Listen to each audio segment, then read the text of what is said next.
I'm Megan Stoffel, and this is my presentation. Are we social workers? The most important thing. No, we are not social workers. We're not qualified to counsel these children. We're qualified to give them answers to questions using information. Teens are going to ask us difficult questions all the time as we work with them. We've built relationships with them through programming and making comfortable space for them, and now, of course, the consequence is going to be they're going to ask these difficult questions, but how are we going to handle it? Here's a model of service for using with teens in crisis.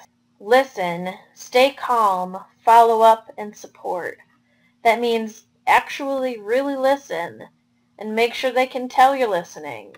Stay calm and be aware that panicking isn't going to help a teen, and the more you panic, the more you disrupt their belief that you can help them.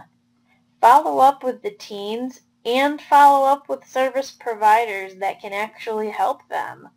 Set up appointments, help them to navigate these difficult issues, and support them most of all. So many teens are asking for your help because they don't have help and support from family and friends. And so how do we build appropriate relationships with teenagers?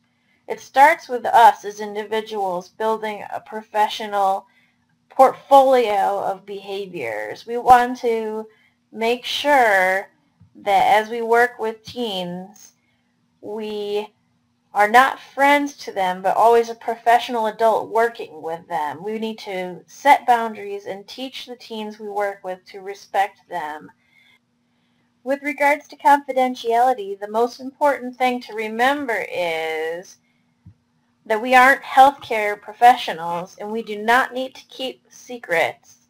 You should never ever promise a teenager that you will keep a secret until you know what the secret is.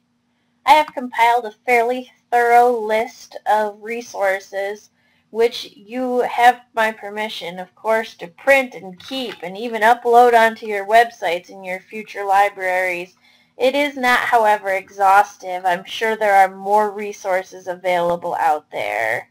Making a web page and attaching it to your teen web space is a very, very good idea. Do it. Do it now.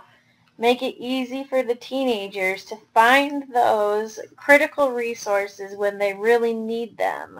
What we have here are some serious resources for serious issues. What can happen for us as librarians is teens can come to us and ask questions about things that we may not have good answers for. So the first strategy that we need to do is make sure we know who to connect these teens to, because we aren't in fact counselors. And the second thing is that we want to make these things available to them so that they can find them themselves rather than forcing them to be put into a position where they have to ask an adult if they're really not comfortable or they're afraid to, and they just feel they need more information. When asking yourself, how do I build a collection that will best serve my teens, take a look at your nonfiction collection and take note of what's coming off the shelves and what's being stolen, because that may give you a really good clue as to what the teens really want to use. Collaboration, the second most important thing. Remember, we're not counselors, but we can make counselors part of our solution when working with teens. Get to know some social workers and make use of them when you need advice. My presentation is a mind map from MindMeister.